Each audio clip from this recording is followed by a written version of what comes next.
Good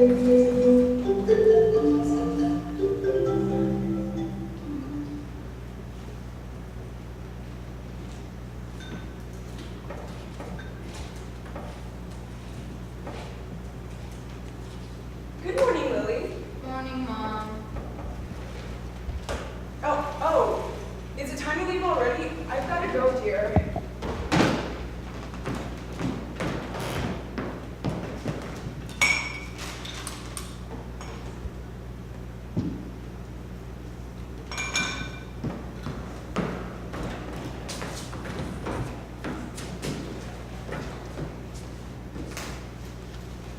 Oh, here's your lunch money. I'm going to be working overtime again. Let's just hope I finally get that promotion.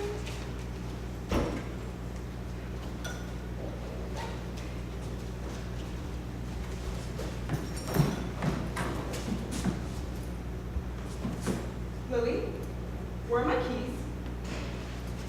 Honey, I can't seem to find my keys. They're in your hand, Mom. Oh, right. Oh, since I'll be home late, dinner's already in the fridge. Have a great day. And don't forget, I love you!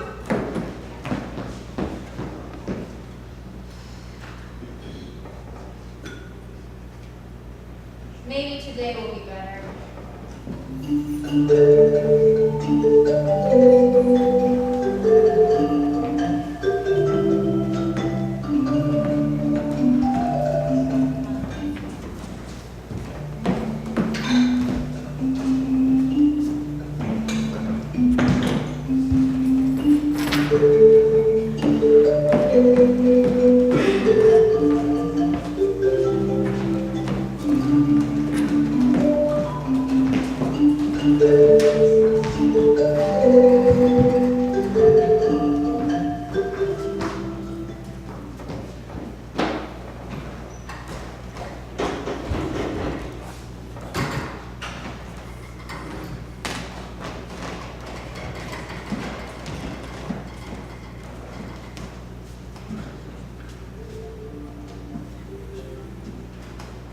So did you do the math? I didn't do it. It was so difficult. Right? I couldn't believe it. Oh, Lily! It's so good to see you. I wanted to tell you about how good of a weekend I had. I mean, I went to Lake Erie and I got a sunburn. See? It's really red. Oh, and my dog. Oh my god, my dog. You're gonna love this. I swear, he's as blind as a bat sometimes. He ended up running into a dock while swimming and getting into a fight. It was awesome. But, he's okay. Don't worry about it. So then I ended up spending the rest of the weekend trying to catch up on my English homework while reading. Oh my god, it took me forever. Ugh. So, how was your weekend? It was fine. Hey, what's the matter? It's nothing. It's just my mom's been working overtime again, and if she doesn't get that promotion, then we'll have to move. And if we move, then I'll have to start all over, and I'll be alone. Cheer up, buddy. Everything's gonna be all right, right? Maybe. Hey gang, let's go. We're going to get started today studying Hamlet's famous soliloquy, to be or not to be. What it means to confront oneself and face one's inner demons. This is his third soliloquy of the play.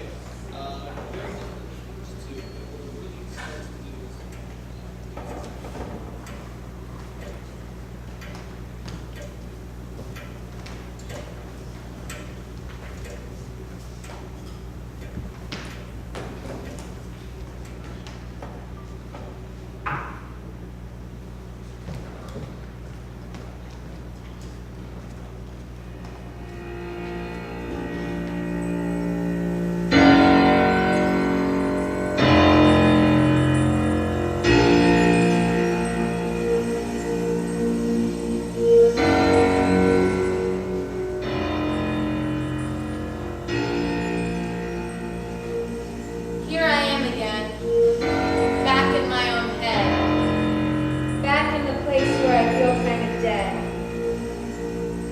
What am I doing here?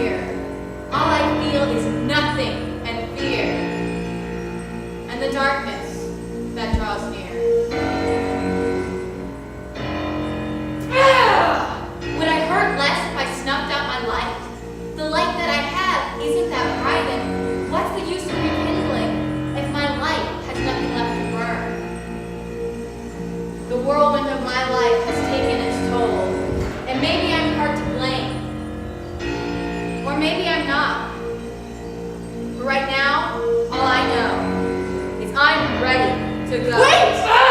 I don't need another sugar-coated speech from the part of me that likes to preach. This doesn't have to be your fate, because you're not dead yet. Your life ain't set. You can keep that flame alive, give yourself a chance to live, and you can thrive. You just need a spark to make it less dark. You do not comprehend. Then tell me, so I may understand. Do not try, for I will deny the hurt I hide deep inside. Don't bottle it up. You'll suffocate. Can't you see it's too late for me? With that attitude, you'll never heal. It's my decision, and I will deal. Not in this way. Who are you to say? Goodbye is such a long, long time. Then I'll leave with a bittersweet rhyme. To be or not to be. The hardest choice for many, but not for me. Don't you see? What I choose is not to be. Oh, please, won't you wait? Your time does not need a date. This doesn't have to be your fate. This is not a matter of right or wrong. Through this time I can't be strong. Oh, yes, you can. Oh, yes, you can. Give yourself a chance.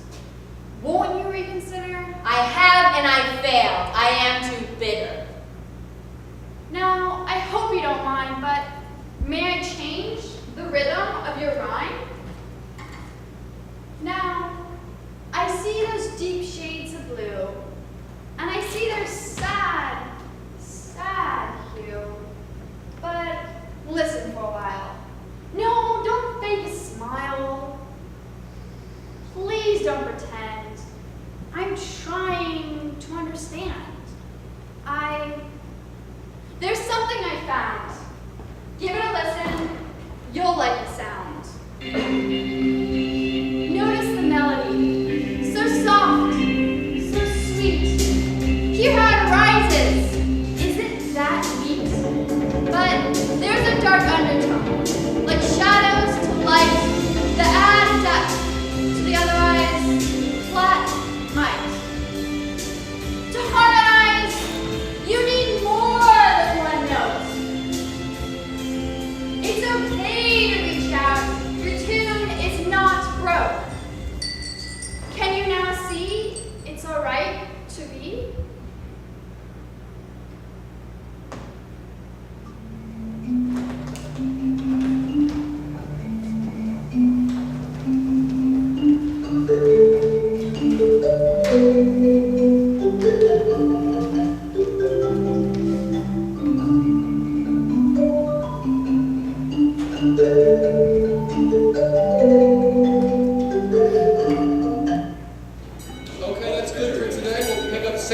Tomorrow.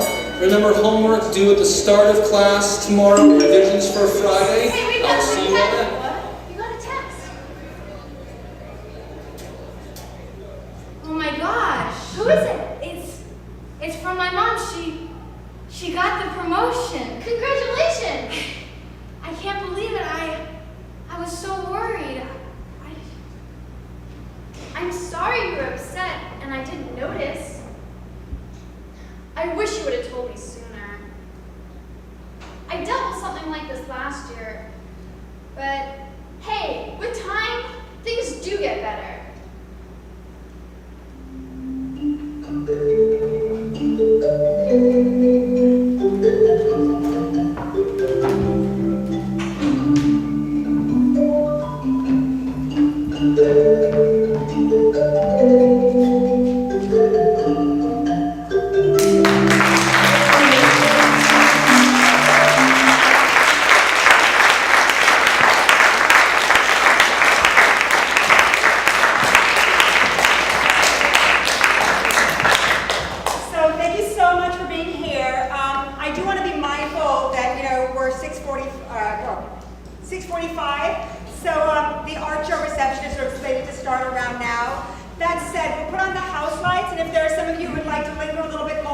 So we can do a little bit of a kind of 5-minute curated Q&A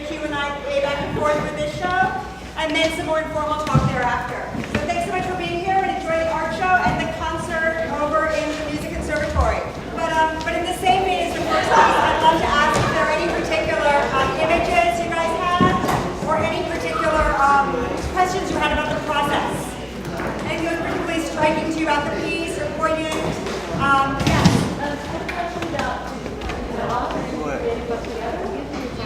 Well, I wrote, she wrote it.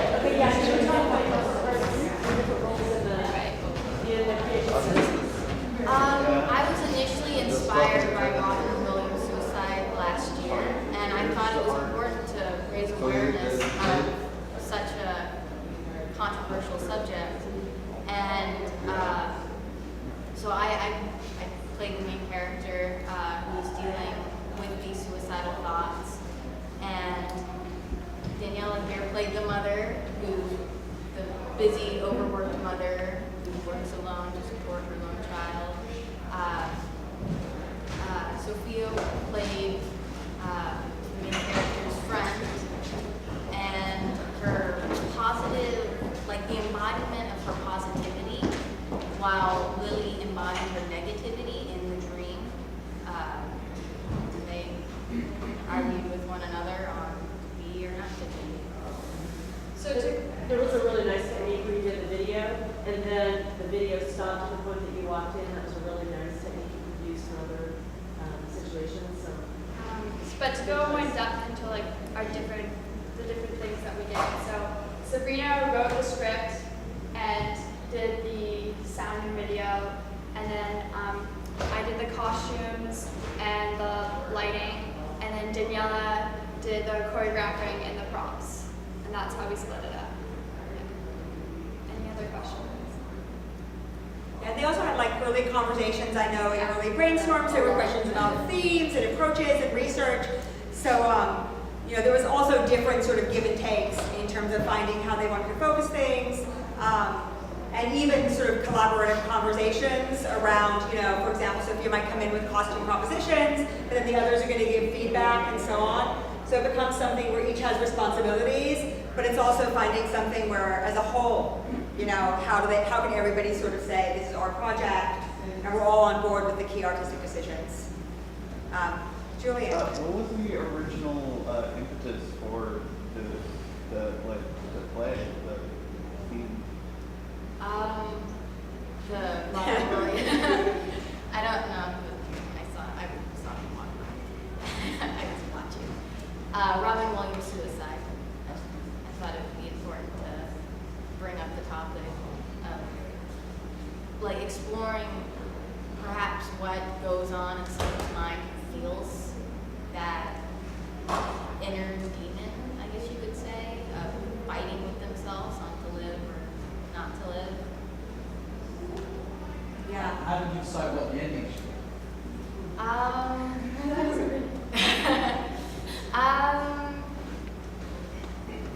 Well, I went through a few ideas, but I figured it should cycle back that she falls asleep in class and she wakes in class, and We also, I mean, in the end, we kind of left it up to you guys to decide if later she goes and kills herself, or if this dream has made her decide to not. So we did really leave it quite open at the end. Yeah, Jeff. Yeah, I wanted to ask about the influence of Hamlet, which I could feel in various ways. Can you talk a little bit about that? Everyone turns to me. I'll start. Well, Hamlet is widely known for his famous line of "to be or not to be," and it's a poetic way of saying to live or not to live, and I just kind of ran with it. Took the idea and I figured I'd see where it go. But the very delivery that was used in the language felt to be a bit Shakespearean. Did that? Sabrina. Well, the poetics of it. Yes. Oh, yeah. Well, how I wrote it was I didn't go and like